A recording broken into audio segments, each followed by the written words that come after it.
What's good, YouTube? Back once again with another reaction from the boy, Dan Boy Wonder. I don't think I've ever reacted to him on stream. I think I've seen him on TikTok. So if we like this video, which I'm very almost certain that I will, we're gonna subscribe. And as always, when you subscribe, make sure you hit the bell so you don't miss the movement, whether it be subscribing on YouTube or follow somebody on Twitch like me, link down in the description. And if you want to join the Discord community, that's down in the description, because in the future we will be able to do joint reactions where I have certain select members from the community join the VC, have their audio included for our reacts. This will be the mini retcons in the Ben 10 franchise. Very informative video from my childhood. I'm gonna try to not be too crazy on commentary. It's almost a 20-minute. As always, before the video starts, you make sure you like the vid. Y'all got 24 hours to do 3 good deeds. You know what I'm saying? One of those could be commenting in the comment section down below to help build the community, joining the Discord to help grow the community. You know what I'm saying? But it's up to y'all. I hope y'all emerge from these 3 good deeds like Hercules, even stronger. You feel me? As always, make sure you drink some water. Make sure you grab some grass, touch some water, aka scrub a dub, and get y'all some sunlight. Without further ado, let's get into the video. Talk to me. Lot of retcons. From the plumbers and their frequent change in status, to Gwen and her magic being changed from a simple skill to then being hereditary, and of course the ever-changing backstory for Kevin and his Osmosian background. Retcons are something that hit all long-running franchises. You take a pick of any long-running franchise you can think of, and it probably has a big retcon that the fans have a strong opinion about. After watching Totally Not Mark's video about Dragon Ball and its many retcons, it dawned upon me that Ben 10 and Dragon Ball are very similar in this situation, with heavy retcons that have a lot of fans. Retcons are discussed heavily in the Ben 10 community. This is a dude I saw before. He's definitely getting subscribed to. But retcons are crazy in Ben 10. From Kevin's backstory, first he's able to it's like a mutant who could I think it was absorb energy. And when he absorbed the Omnitrix energy, that's how he became Kevin Levin. But then he became someone who could change his body's material or composition based off of material he touched. And it was I think alien genetics, but earlier in Classic, he was just a mutant. That's how they put that out there.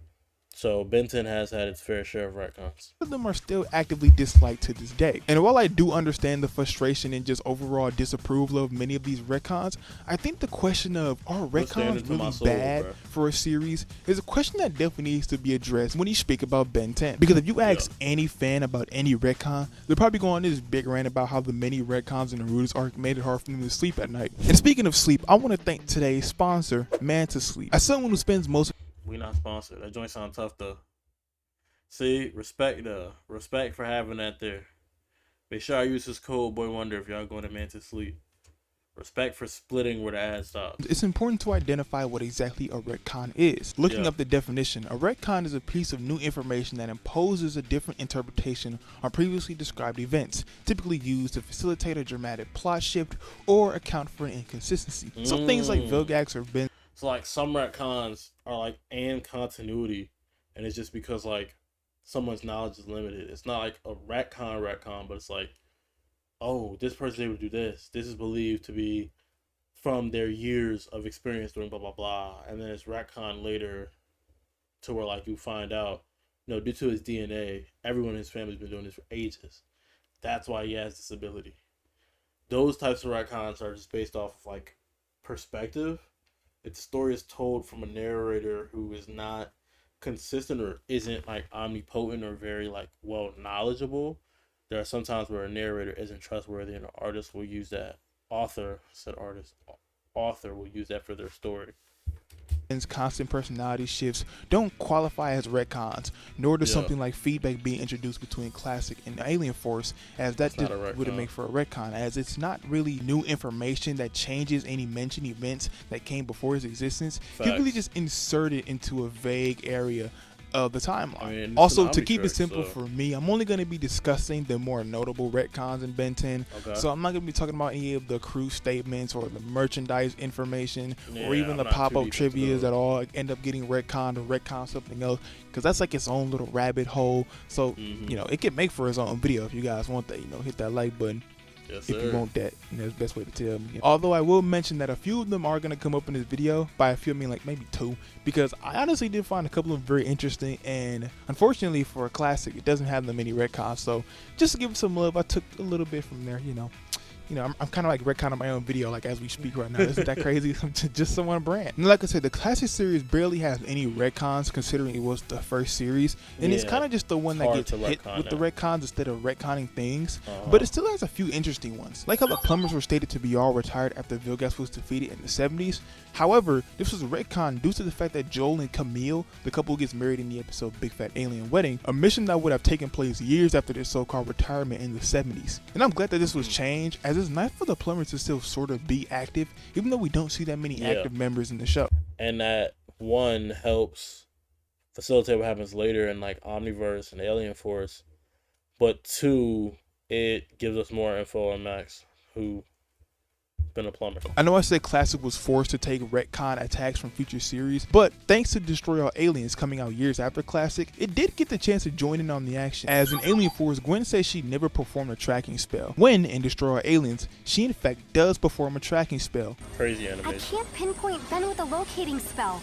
This is the last place I pick up any trace of his energy. Some extra Classic retcons come from merchandise information, the one time I'll mention it in this video, and the information includes how 66 was claimed to be an android on our info card until Secret of the Omnitrix showed that he's in fact not an android, but instead a living being called a Soteronican, who was mutated. Cannibal also had an info card that was retconned, as the info card implied that he was a volcanic Tortagon from Vulpin, the planet of Wildmutt's home species. But this was of course changed in the Big Tick to have Cannibal instead be an Albarian Palirota from the planet Albaria. Well, it would have been cool to have Cannibal and Wildmutt be similar species who inhabit the same world. I much prefer Cannibal having his own species and lore, especially since it's one of the more well-known species in Benton, even though they... And there are other ones that are similar to that, to where like that retcon doesn't like make it to where no species are related. Like there's the Galvins, which is for those who aren't too deep into the lore in chat and in the comment section. There's the Galvins, which is gray matter, and then they have like the Galvanic Mechamorphs, which is like upgrade. They're from similar, you know what I'm saying? Similar origins. Went extinct, funny enough. Now, Alien Force is where the retcons really started to roll in, as for some reason, Alien Force had a desire to take away basically every supernatural element in Classic and make it all alien. The first of which was changing the plumbers from a government organization made up of mainly humans to them now being an intergalactic space force made up of both humans and aliens. This also introduced another retcon of the Omnitrix symbol being the logo for the plumbers and the Galvan race, when in Classic it was just Asmon's way of just branding his technology and just his outfits, it was like his odd future logo, if you get what I'm saying. Even though the plumbers go through more retcons in Omniverse, I will say that I prefer what... Unsponsored. On the talk of movies, bro, Superman about to be peak, man. Hey, hot take, I'm waiting for the Booster Gold movie, bro. You're not gonna hear nobody else talking about that, but I'm waiting. Talk to me. Over the other shows. I like the fact that they're basically space patrol and including alien races into the organization makes more sense than them just being an entirely Earth-based operation. Now, while I like Alien Force's first big retcon, I can't say the same for its second and most popular retcon, with how they retconned Gwen and her magic. Classic treated Gwen's magic as a skill for her to learn and develop throughout that show. And we even see that she did get better at it in Alien Force. But it was revealed in Alien Force that Gwen has some DNA from an energy-based alien species called Anodites who can manipulate mana, which is another form of magic in this universe, as all explained to her by the Grandma Fredona. The whole magic alien race backstory for Gwen's magic is a retcon that the community still debates about today on whether or not it hurt or helped the franchise. And in my personal opinion, I did much prefer when Gwen didn't have these ties to magic, and instead it was just a smart and dedicated enough person to just learn it. And I think it being a dedicated skill helps shape the fact that in Alien Force, Gwen is like doing martial arts and stuff. That is like her character. Ben is like this impulsive boy, bro. He like cars, he like fighting, he like gaming, sumo slammers, and then Gwen is like the opposite, like organized, the calculating one of the group. But there was a little bit of like tension of not being able to be a hero, despite like, I'm probably better fit for it than this. What's she called? Used to call her a dork face or doofus, whatever. But learning magic was like, okay, I can still help my cousin. Now there's no more beef that needs to be squashed because he could never learn magic. So it's like, it was like a perfect way to where they're balanced now. you have something I don't have, but I have something you don't have, and it's skill based, so I can still get the fulfillment I get from being kind of like a perfectionist to some extent. But then turning it to like a DNA thing, again, is always cool for like an explanation for that was hating that it came so easy. But in terms of allowing the character to develop, sometimes it's seen as a hindrance because it's like the people that did accept the fast growth attribute it to this, and that, and then now it's like that doesn't exist anymore, you know? And get good at it. Also, Verdona herself is also a retcon, since in the movie Race Against Time, which was canon until Ultimate Alien basically blipped it out of existence, it was stated that their grandma had passed away in that movie, and Verdona being here is basically like a big, middle finger to that whole thing. But it doesn't matter anyway, because like I said, Ultimate Alien basically just destroys any piece of canon validity Race Against Time has. Alien Force features a few smaller retcons, like changing Volcanus to being a buff hulking alien in classic, to an Alien Force where he's just a small little guy in a big suit. Another retcon that I don't mind actually, because I enjoy Volcanus in UAF. In classic, it is shown that Max doesn't know Kevin, which was slightly retcon, with Max being partners with Devin, Kevin's father, giving the Tennysons and Levin some pre-existing. Man, just thinking about that whole backstory. That's insane. Kevin Levin. With Devin and Max, I really hope that they keep that piece of info, as Devin was so cool. I hope they don't try to say that it was like a false memory or something, because that would be just lame as fuck to do. They did that. Alien Force also retcon Upchuck being able to eat normal food, as we see him drink a Mr. Smoothie. Another controversial change Alien Force made was how the Omnitrix works, with the introduction of Primus. It was retconned that the Omnitrix does not contain the DNA, but is instead a receiver for the codon stream that contains all the DNA. I always disliked this retcon, though. It's always been like one of my least. It is like annoying, but it explains why this Omnitrix is able to update and why the alien roster changed. So I think it's a little more acceptable. Favorites, as I feel like it overly complicates the Omnitrix and its functions just for the sake of adding some forced new lore. I thankfully didn't have to tolerate the whole Primus codon stream for too long, as Ultimate Alien comes out with a retcon to it immediately, as it was stated that the codon stream on Primus contained DNA of every single sentient species, but we immediately see Ben scanned by Valvin's DNA to obtain the transformation, which is hilarious because I think that's like a little inside jabs how even the writers knew that Primus was lame, but maybe that's just me being a hater. It's most likely me being a hater. Now, as I mentioned earlier, Ultimate Alien's most notable retcon all came from the Ben 10K Returns episode, where they make it so Race Against Time was basically no longer canon. Okay, the one in Classic I mess with because he was like on like Demon Time. Like he was just accelerate and constantly patrol the planet. That was Aura. But this one, bro, with the two Omnitrix, the fusing aliens. Instead, it's now an alternate timeline due to the events in this episode. Eon of Race Against Time was a Cronian, an alien race of people who could control time. But all that was retconned in his Ultimate Alien debut, where the Cronian species didn't exist at all, and Eon was instead an evil Ben from an alternate reality. Now, Race Against Time is definitely one of the movies to ever be made of all time. But even with that being said, the introduction of Eon and the whole Cronians lore was a piece of that movie that I actually did like. I mean, tell me a group of time-traveling aliens does not sound badass, bro. Especially when in Ultimate Alien, he came back looking like a cool-ass robot ninja, and sadly this retcon just kind of soured mine and others' perception on Eon, which kind of sucks. I think he gets like done the worst out of like any of the real big bad villains in Ben 10.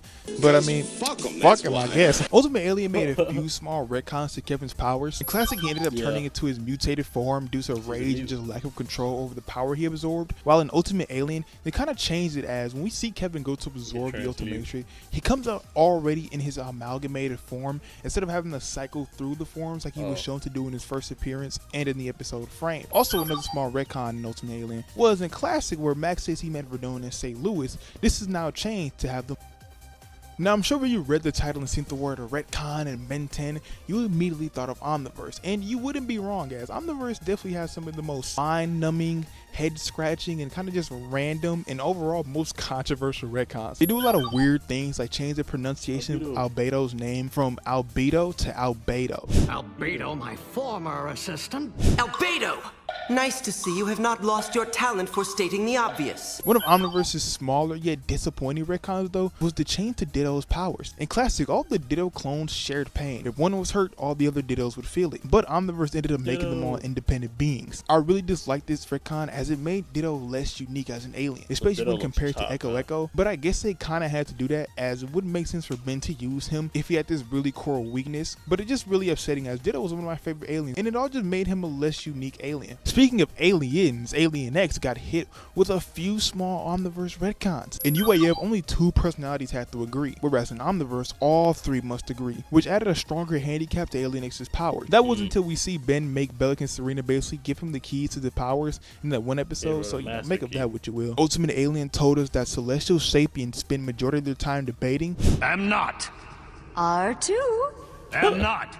R2. But Omniverse establishes that they actively do other things, like change up the show's art style. Celestial sapiens change the universe all the time. Even first thinker Asma's voice and appearance has changed on at least 3 occasions. One of my favorite retcons from Omniverse is them changing Ultimate Ben from being Ben's quote-unquote true future to now making it Omniverse Ben 10K. As I believe that one was for the best because no one likes Ultimate Ben, and that being Ben's real future overall was just kind of like fucking lame. I mean, nobody likes Ultimate Ben. Also, the plumbers suffer yet another retcon, this time making it so that there were both Earth plumbers and intergalactic plumbers. They just served as separate factions until they eventually joined together. Omniverse once again though changes their symbol from the Omnitrix logo to this new red spot badge, and in my opinion I much prefer the red spot over the Omnitrix symbol. Now Omniverse introducing these 11-year-old Ben flashbacks, they were just bound to cause some retcons. And Alien Force Ben mentioned the last time he saw Vilgax was when he was 10. He's more powerful than ever, and we barely used to beat him in the old days. We were like 10 years old. But in a flashback, we see that they had a run-in when he was in fact 11. These flashbacks cause even more issues though when it's an episode from Herodium to Eternity. As in Alien Force, Ben and Gwen were confused to know that Cooper and Kevin knew each other, but this episode in Omniverse basically serves as the origin to their partnership that Ben and Gwen are present for. Secondly, Ben in Alien Force, when he first met Kevin again, was the first time he witnessed Kevin's new power to absorb matter, until this episode aired and showed that actually this is his first time witnessing it. The last of Omniverse's notable retcons, of course, come from the Rooters arc, and mainly how Omniverse made it so Osmosians, the alien species that Kevin is a part of, don't actually exist. The term Osmosian now refers to a subspecies of human with a unique genetic component that gives them powers that vary between individuals, rather than them being a different species of human like aliens with absorption powers. Cervantes, the main villain in this arc, also says that the memories of Devin Levin that Max had were all just fake and fabricated. This large retcon to such a rich part of the world still causes so much discussion today, as people are still upset about it, and I for one happen to be one of those people upset. I enjoyed the Osmosian lore a lot in UAF and everything that they were doing to build it up, especially when Agregor came into play, adding more to it, and for Omniverse to basically Thanos snap it out of existence is definitely frustrating. This episode also changed the backstory for Helen, Pierce, and Manny. As an Alien Force, they are said to be half human, half alien hybrids due to them having alien parents. So we're all alien? Kinda. One of your parents must have been human. The other, not so much. However, the Rooters episode changes that as well, making it so that they were in fact born human, but just had their DNA fused with alien DNA. The hard retcons the Rooters arc makes to the Plumbers Helpers, and especially to the Osmosians, are really the main culprit when you think of bad retcons in Ben 10. And yes, to me, these retcons are definitely unnecessary, but I don't think these or any of the other controversial retcons mean that they are really bad as a whole. I think us Ben 10 fans have let a few bad apples spoil the bunch. Many of the retcons I stated in the video, I believe were for the better of the franchise. The Plumbers are constantly retconned, yet I think all of the retcons that they suffered were for the better. Turning them from Earth-based to intergalactic to then being stated to just be both the entire time, all made for really good changes. I don't know anyone who actually liked the idea of Primus, so it being retconned to just be a thing in the background instead of a soul where the Omnitrix operates its DNA was also for the better. But of course, for every good retcon, like the Plumbers, you of course have your bad ones like the Gwen and Magic retcon, or you know, the big Osmosian one. I think the fact that the major retcons all being controversial just boils down to the fact that they affect 2 important characters like Kevin and Gwen, so that was just destined to bring them in a lot of hate. I believe that hate for retcons are justified to some degree, and criticism of them are definitely valid, but I don't believe they're always this bad thing for a franchise. I mean, Benton is a long-running series, so not everything was planned out, and not everything was the best idea when looking back on. So retcons were kind of inevitable when it came to the series, but that doesn't excuse their lack of pleasure at all. If I had it my way, I would definitely make it so some of these things weren't changed at all, as I don't agree with every single retcon. But to be honest, I only get upset at a retcon when it kills my enjoyment of a show, and Benton doesn't really have one that does. I dislike the changes to Kevin and Gwen, but it never dampened my enjoyment for the characters or any story that they were involved in. Hell, I actually really enjoyed the Rooters arc even with the retcons, which is definitely probably a hot take.